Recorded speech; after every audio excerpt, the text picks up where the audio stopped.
नमस्कार फ्रेंड्स शुभ सकाळ आज हूँ 19 मार्च गुरुवार सकाळ 22टी गुरुत्वपूर्ण खबर उपर नजर पकाइबा ता पूर्व वीडियो गोटे लाइक करूँ फ्रेंड्स जदि चैनल को नुआ कर चैनल को सब्सक्राइब करने और पाखे बेल आइकन रे क्लिक करने आगे लाटेस्ट अपडेट पाइबापी। प्रथम खबर देशर बहु स्थान में एलपीजी गैस सिलिंडर अभाव और डेलीवरी विलंब समस्या देखा मिलूँ। बहु लोक समय समय सिलिंडर मिलूनी किछि बुकिंग पर भी बहुत दिन पर्यंत अपेक्षा करुँच। भितर भारत गैस और इंडियन निज यूजर्स को देछि बड़ धरणर आश्वस्ति। सहजरे गैस पाइबापी व्हाट्सएप रे घरे बसी गैस सिलिंडर बुक करें। तेबे एथिपाई कॉल किंबा एजेंसी चक्कर काटिबाकू पड़िबनी। एही सुविधा द्वारा यूजर शीघ्र बुकिंग करें जहाँफल विलंब होबार संभावना कम हो जाए। बास आपन को निज फोन रे व्हाट्सएप खोली नंबर रे हाय पठातु किछि सहज स्टेप फॉलो करी किछि मिनिट रे बुकिंग शेष करें। एभली करंतु Bharat gas booking. Bharat gas LPG booking को खूब सहज करिछि। एबे आपन को केवल व्हाट्सएप रे एक छोट मेसेज देबार अछि। सबठारु प्रथमे निजर फोन रे व्हाट्सएप खोलंतु और नंबर रे 1800224344 सेव करंतु। यापर नंबर रे हाई लिखि मेसेज पठातु। जितेबाला आपड़ मेसेज पठाइबे आपन को किसी ऑप्शन मिलिबो। एही ऑप्शन रु एलपीजी बुकिंग रो ऑप्शन सिलेक्ट करी निजर डिटेल्स कन्फर्म करंतु। यापर आपन को बुकिंग रो किछि सेकेंड रे पूरा हो जिवो। इंडियन बुक करबा को फॉलो करंतु स्टेप। प्रथमे निजर मोबाइल नंबर रे इंडियन रो ऑफिशियल व्हाट्सएप नंबर 756824 सेव करबा को पड़िबो। यापर व्हाट्सएप खोली यही नंबर रे हाई लिखि मेसेज पठातु। जितेबाला आपण मेसेज पठाइबे आपण को आगरे एक ऑटोमेटिक मेन्यू खोली जिवो जो बहु ऑप्शन मिलिबो। एबे आपण को सिलिंडर बुक करिया पई बुक सिलिंडर किंबा संपर्कित नंबर रे ऑप्शन चयन करबा को हेबो। एथिपई आपण को मेसेज रे दिया जायछिबा नंबर को रिप्लाई करबा को हेबो। यापर सिस्टम आपण को रजिस्टर्ड मोबाइल नंबर किंबा कंज्यूमर नंबर कन्फर्म करबा को कहबो। जेतेबेले एही सूचना देबे बुकिंग प्रोसेस होई जिवो। बुकिंग सफल हेबा परे व्हाट्सएप रो कन्फर्मेशन मेसेज मिलिबो। खबर बोर्डर एकक ओडिया भाषा परीक्षा पर आवेदन 19 रु। माध्यमिक शिक्षा परिषद बोर्ड द्वारा परिचालित चलित वर्षर प्रथम एकक ओडिया भाषा परीक्षा 10म स्टैंडर्ड और प्रथम अर्धवार्षिक ओडिया भाषा परीक्षा 8म स्टैंडर्ड पर आवेदन चलित मास 19 तारिख आरंभ हो एप्रिल 11 तारिख राति 11:59 पर्यंत चलिबो। परीक्षा देय दाखल मध्य ऑनलाइन करा। यह आसंता एप्रिल 11 तारिख राति 10टा सुधा दाखल करा। एही परीक्षा देवाको चाहुथिबा छात्र छात्री ऑनलाइन रे आवेदन करि परिबे। ऑनलाइन रजिस्ट्रेशन आवेदन करिवार सोपान परीक्षार पाठ्यक्रम योग्यता आधार आदि समस्त सूचना बोर्ड वेबसाइट www.bscodisha.ac.in रे उपलब्ध हेउछि। आवेदन करिवार समय सीमा वृद्धि करा नाही किंबा परीक्षार्थी प्रदत्त व्यक्तिगत तथ्य ठिकाना जातिगत प्रमाणपत्र आदि को ऑनलाइन रे दाखल परे आउ परिवर्तन करा नाही बोली बोर्ड पक्षरु सूचना दिया जायछि। परवर्ती खबर एकक शिक्षक विद्यालय रे पाठपढ़ा दूर हम। राज्य में प्राय 2000 रु विद्यालय जड़े शिक्षक चली केउठी जड़े शिक्षक 5टी श्रेणी में पढ़ाऊँ तो आउ केउठी 6टी श्रेणी को संभालुंट जड़े शिक्षयित्री। वर्ष वर्ष धरी एभली समस्या रही समाधान हो पारना। एने विधानसभा विधायक माने राज्य सरकार को घेरिबा परे विद्यालय और गणशिक्षा विभाग पक्षर विकल्प व्यवस्था ग्रहण कर जो सरकारी और अनुदान प्राप्त प्राथमिक विद्यालय जड़े शिक्षक चली सेठारे निकटस्थ विद्यालय शिक्षक शिक्षयित्री को डेपुटेशन रे पठाजिबो। ए दिगरे पदक्षेप नेबाकू प्राथमिक शिक्षा निर्देशकों पक्षर राज्य में समस्त जिला शिक्षा अधिकारी डीईओ और ब्लॉक शिक्षा अधिकारी बीईओ मानक कहुଯାଇଛି। निर्देशकों पक्षर दर्शा जाइछि राज्यर केतेक सरकारी और अनुदान प्राप्त प्राथमिक विद्यालय जड़े शिक्षक चली दृष्टि को आसी। शिक्षक शिक्षयित्री अवसर किंबा बदली जो एवं जड़े शिक्षक पाठपढ़ा चली द्वारा विद्यालय में शिक्षादान प्रक्रिया बाधाप्राप्त हो नजर रखी निकटस्थ विद्यालय शिक्षक शिक्षयित्री को जड़े शिक्षक थिबा विद्यालय को डेपुटेशन रे पठाजिबो। जिलापाल तथा समग्र शिक्षा अधीक्षक अनुमति क्रमे ए दिगरे पदक्षेप नेबा सह विभाग को अवगत करने को निर्देश दिया जायछि। जेते शीघ्र संभव एही निर्देश को कार्यकारी करी शिक्षक अभाव समस्यार स्थायी समाधान करने को मध्य कहुଯାଇଛି। ପରବର୍ତ୍ତୀ ଖବର ବିଜୁଳି ବିଲ୍ରୁ ମିଳିବ ମୁକ୍ତି ଏବେ ଛାତରେ ମାଗଣାରେ ଲାଗିବ ସୋଲାର ପ୍ୟାନେଲ। ଆଜିକାଲି ସମୟରେ ବିଜୁଳି ବିଲ୍ ପ୍ରତିଟି ପରିବାର ପାଇଁ ଏକ ବଡ଼ ଚିନ୍ତାର ବିଷୟ ପାଲଟିଛି। ବିଶେଷ କରି ଗରିବ ପରିବାରଙ୍କ ପାଇଁ ମାସ ଶେଷରେ ଆସୁଥିବା ମୋଟା ଅଙ୍କର ବିଲ୍ ବଜେଟ୍ ବିଗାଡ଼ି ଦେଇଛି। ଏଭଳି ସ୍ଥିତିରେ ସାଧାରଣ ଲୋକଙ୍କୁ ଆଶ୍ୱସ୍ତି ଦେବା ପାଇଁ ଏକ ବଡ଼ ଯୋଜନା ଆରମ୍ଭ ହୋଇଛି, ଯେଉଁଥିରେ ଘର ଛାତରେ ସମ୍ପୂର୍ଣ୍ଣ ମାଗଣା ସୋଲାର ପ୍ୟାନେଲ ଲଗାଇବାର ସୁଯୋଗ ମିଳିବ। ତ ବିହାର ସରକାର କୁଟୀର ଜ୍ୟୋତି ଯୋଜନା ଅଧୀନରେ ବିପିଏଲ୍ ପରିବାରଙ୍କୁ ଏହି ସୁବିଧା ଯୋଗାଇ ଦିଆଯାଉଛି। ଯେଉଁମାନଙ୍କ ପାଖରେ ସମ୍ବଳର ଅଭାବ ରହିଛି ସେମାନଙ୍କ ପାଖରେ ଶସ୍ତା ଏବଂ ଭରସାଯୋଗ୍ୟ ବିଜୁଳି ପହଞ୍ଚାଇବା ଏହି ସ୍କିମ୍ର ମୁଖ୍ୟ ଉଦ୍ଦେଶ୍ୟ। ଯୋଗ୍ୟ ପରିବାରଙ୍କ ଛାତ ଉପରେ 1 କିଲୋୱାଟ୍ ବିଶିଷ୍ଟ ଏକ ସୋଲାର ୟୁନିଟ୍ ଲଗାଯିବ। ଏହି ସିଷ୍ଟମରେ 2ଟି ସୋଲାର ପ୍ୟାନେଲ ରହିବ।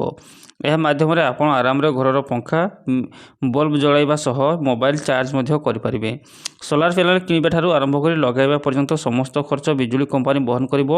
ହିତାଧିକାରୀଙ୍କୁ ନିଜ ପକେଟରୁ ଟଙ୍କାଟିଏ ବି ଖର୍ଚ୍ଚ କରିବାକୁ ପଡ଼ିବ ନାହିଁ। ଯଦିଓ ଏହି ସୁବିଧା ମାଗଣା, ତଥାପି ଏଥିପାଇଁ କିଛି ନିୟମ ରହିଛି। ଆବେଦନକାରୀଙ୍କ ଘରର ଛାତ ପକ୍କା ହୋଇଥିବା ଆବଶ୍ୟକ। ଛାତ ଉପରେ ସର୍ବନିମ୍ନ 64 ବର୍ଗ ଫୁଟ ଖାଲି ଜାଗା ଥିବା ଦରକାର। ଛାତ ଉପରେ ଯେପରି ଗଛ ବା ଅନ୍ୟ କୌଣସି ଜିନିଷର ଛାଇ ପଡ଼ୁନଥିବ, ଯାହାଫଳରେ ପ୍ୟାନେଲ ଭରପୁର ସୂର୍ଯ୍ୟକିରଣ ମିଳିପାରିବ। ପ୍ୟାନେଲ ଲଗାଯିବା ପରେ ଏହାର ରକ୍ଷଣାବେକ୍ଷଣ ଦାୟିତ୍ୱ ଉପଭୋକ୍ତାଙ୍କର ରହିବ। ପ୍ୟାନେଲ ନିୟମିତ ସଫା କରିବାକୁ ପଡ଼ିବ, ଯେପରି ଧୂଳି ଜମି ବିଜୁଳି ଉତ୍ପାଦନରେ ବାଧା ସୃଷ୍ଟି ନ ହୁଏ। ପରବର୍ତ୍ତୀ ଖବର ସମ୍ବଲପୁରରୁ ମଙ୍ଗୁଳିକୁ ଛୁଇଁଥିବା ଜାତୀୟ ରାଜପଥ 55ର 257 କିମି ରାସ୍ତା ଅମାନିଆ ଓ ବେପରୁଆ ଗାଡ଼ି ଚାଳକଙ୍କ ପାଇଁ ଖେଳ ପଡ଼ିଆ ପାଲଟିଛି। ଟ୍ରାଫିକ୍ ପୁଲିସର ସଡ଼କ ସୁରକ୍ଷା ନିୟମକୁ ଦଳମଖଚି ଦେଉଛନ୍ତି। ଦୁର୍ଘଟଣା ଗ୍ରାଫ ବଢ଼ି ଚାଲିଛି। ଜାତୀୟ ରାଜପଥ 20ର ବଡ଼ବିଲରୁ ପାଣିକୋଇଲି ଯାଏଁ 200 କିମି ରାସ୍ତାକୁ ଜଣେ ବି ଟ୍ରାଫିକ୍ ପୋଲିସ ଜଗୁନାହାନ୍ତି।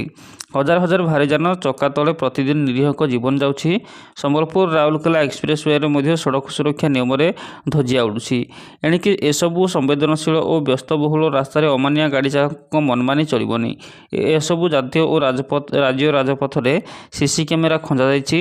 9ଟି ଜାତୀୟ ଓ ରାଜ୍ୟ ରାଜପଥରେ ଏହି ଇଣ୍ଟେଲିଜେଣ୍ଟ ଏନଫୋର୍ସମେଣ୍ଟ ମ୍ୟାନେଜମେଣ୍ଟ ସିଷ୍ଟମ ବା ଦିଶା ପ୍ରକଳ୍ପ ପରୀକ୍ଷାମୂଳକ ଭାବେ କାର୍ଯ୍ୟକ୍ରମ ହୋଇଛି। ମୋଟ 1027 କିମି ରାସ୍ତାରେ ସିସି କ୍ୟାମେରା ଯୋଗେ ଅମାନିଆଙ୍କୁ ଚିହ୍ନଟ କରାଯାଇଛି। ଖୁବ୍ ଶୀଘ୍ର ମୁଖ୍ୟମନ୍ତ୍ରୀ ଏହାକୁ ଉଦ୍ଘାଟନ କରିବେ। ମୋଟରଯାନ ନିୟମ ଉଲ୍ଲଂଘନକାରୀଙ୍କୁ ଚିହ୍ନଟ କରାଯାଇ ଗାଡ଼ି ମାଲିକଙ୍କୁ ମୋଟା ଅଙ୍କର ଇ-ଚାଲାଣ ପଠାଯିବ। ରାଜ୍ୟ ପରିବହନ ପ୍ରାଧିକରଣ ତଥ୍ୟ ମୁତାବକ ବର୍ତ୍ତମାନ ସୁଦ୍ଧା 688 କିମି ଯାଏଁ ବ୍ୟାପିଥିବା 8ଟି ରାସ୍ତାରେ ସିସି କ୍ୟାମେରା ବିଛାଯାଇଛି। ଉପରୋକ୍ତ 3ଟି ରାସ୍ତାରେ ଗ୍ୟାଣ୍ଟ୍ରି ପଏଣ୍ଟସ୍ମାନ ସରିଛି। ପ୍ରତି ଗ୍ୟାଣ୍ଟ୍ରି ପଏଣ୍ଟରେ 3ଟି ଲେଖାଏଁ ସିସି କ୍ୟାମେରା ଖଞ୍ଜାଯାଇଛି। ଦ୍ରୁତ ଗତି ବିପରୀତ ଗାଡ଼ି ଚଳାଇଲେ ତୁରନ୍ତ ସିସି କ୍ୟାମେରାରେ ଗାଡ଼ି ନମ୍ବର ଧରାପଡ଼ୁଛି। ବିନା ହେଲମେଟକାରୀଙ୍କୁ ମଧ୍ୟ ଆଖି ପିଛୁଳାକେ ଚିହ୍ନଟ କରୁଛି ସିସି କ୍ୟାମେରା। ରାଜ୍ୟ ରାଜପଥ 10ରେ ସମ୍ବଲପୁରରୁ ରାଉରକେଲା ଏକ୍ସପ୍ରେସ ୱେର 180 କିମି ରାସ୍ତା ମଧ୍ୟ ଏହି ଦିଶା ପ୍ରକଳ୍ପ କାର୍ଯ୍ୟକାରୀ ହେବ। ରାଜ୍ୟ ରାଜପଥ 3ର ସହେଲାରୁ ନୂଆପଡ଼ା ପର୍ଯ୍ୟନ୍ତ 120 କିମି ରାସ୍ତା। ରାଜ୍ୟ ରାଜପଥ 12 ରେକୁଞ୍ଜଗରୁ ଭୂତମୁଣ୍ଡେଇ 20 କିମି ରାସ୍ତା।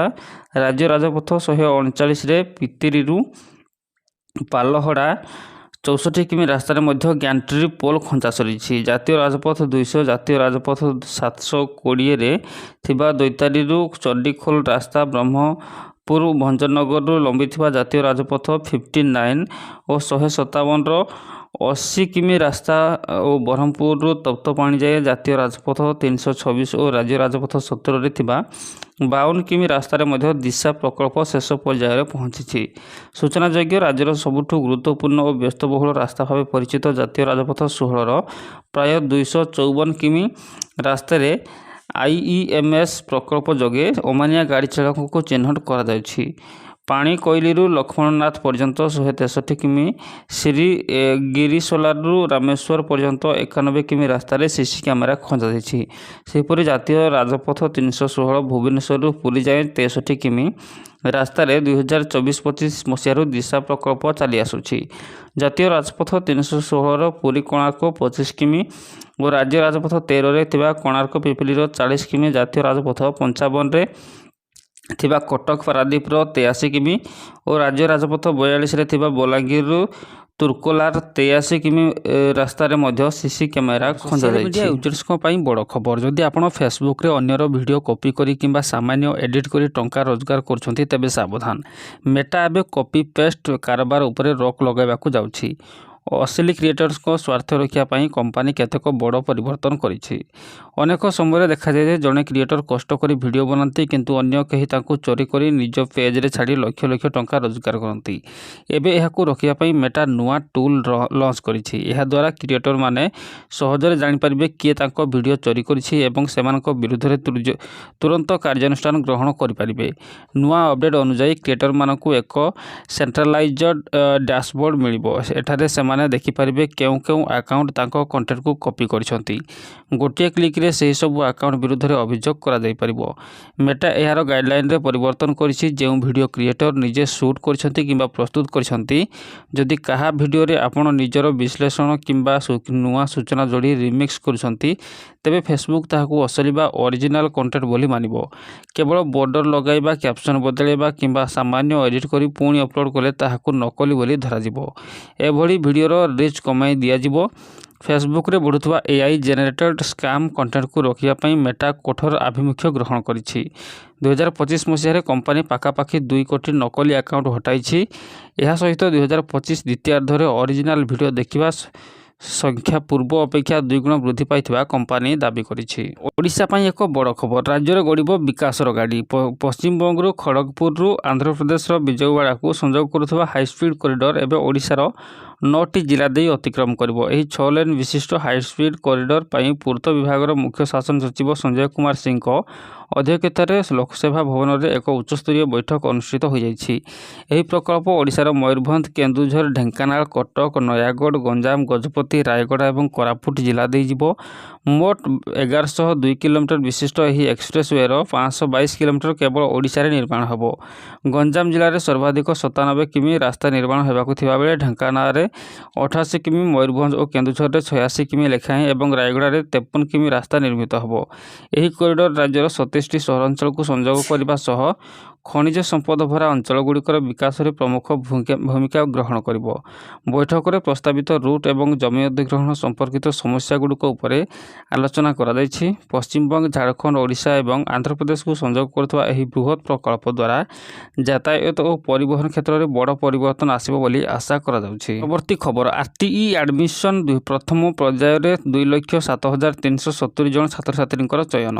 ଶିକ୍ଷା ଅଧିକାର ଆଇନ 2009 ଅନ୍ତର୍ଗତ ଧାରା 12(1) ଅନୁଯାୟୀ ଆର୍ଥିକ ଅନଗ୍ରସର ଶ୍ରେଣୀ ପିଲାମାନଙ୍କୁ ବେସରକାରୀ ବିଦ୍ୟାଳୟଗୁଡ଼ିକରେ ପ୍ରବେଶ ସ୍ତରରେ ନିଃଶୁଳ୍କ ଶିକ୍ଷା ପ୍ରଦାନ ନିମନ୍ତେ ବ୍ୟବସ୍ଥା କରାଯାଇଛି। ଏଥିପାଇଁ RTE ପାରଦର୍ଶୀ ପୋର୍ଟାଲ rte.odisha.gov.in/odisha ମାଧ୍ୟମରେ ଆବେଦନ ଗ୍ରହଣ କରାଯାଉଛି। ତେବେ ଚଳିତ ଶିକ୍ଷାବର୍ଷ ପାଇଁ ପ୍ରଥମ ପର୍ଯ୍ୟାୟ ନିମନ୍ତେ ଫେବୃଆରୀ 10 ତାରିଖରୁ ଆରମ୍ଭ କରି ମାର୍ଚ୍ଚ 10 ତାରିଖ ପର୍ଯ୍ୟନ୍ତ ଛାତ୍ରଛାତ୍ରୀମାନେ ପାରଦର୍ଶୀ ପୋର୍ଟାଲ ମାଧ୍ୟମରେ ଆବେଦନ କରିଥିଲେ। 4,438 ବେସରକାରୀ ବିଦ୍ୟାଳୟଗୁଡ଼ିକରେ 5,04,355 ସିଟ୍ ପାଇଁ ସମୁଦାୟ 4,04,777 ଅନଲାଇନ୍ ଆବେଦନ ଗ୍ରହଣ କରାଯାଇଥିଲା ଏବଂ ଏହା ମଧ୍ୟରୁ ବ୍ଲକ ଶିକ୍ଷା ଅଧିକାରୀମାନେ ମୂଳ ପ୍ରମାଣପତ୍ର ଯାଞ୍ଚ କରି 3,05,800 ଆବେଦନ ପତ୍ରକୁ ଯୋଗ୍ୟ ବିବେଚିତ କରିଥିଲେ। ଯୋଗ୍ୟ ଆବେଦନ ପତ୍ରଗୁଡ଼ିକୁ ପାରଦର୍ଶୀ portal directorate elementary education DEE Odisha ମାଧ୍ୟମରେ କେନ୍ଦ୍ରୀୟ ଲଟେରୀ ମାଧ୍ୟମରେ ପ୍ରାଥମିକ ନିର୍ଦ୍ଦେଶକଙ୍କ ଦ୍ୱାରା ଚୟନ କରାଯାଇଥିଲା। 2,07,370 ଜଣ ଛାତ୍ରଛାତ୍ରୀଙ୍କୁ ନାମଲେଖା ପାଇଁ ଲଟେରୀ ମାଧ୍ୟମରେ ଚୟନ କରାଯାଇଛି। ବର୍ତ୍ତମାନ ବ୍ଲକ ଶିକ୍ଷା ଅଧିକାରୀମାନେ ସମ୍ପୃକ୍ତ ବେସରକାରୀ ବିଦ୍ୟାଳୟଗୁଡ଼ିକୁ ଚୟନ ହୋଇଥିବା ଛାତ୍ରଛାତ୍ରୀଙ୍କ ନାମ ପ୍ରଦାନ କରିବେ।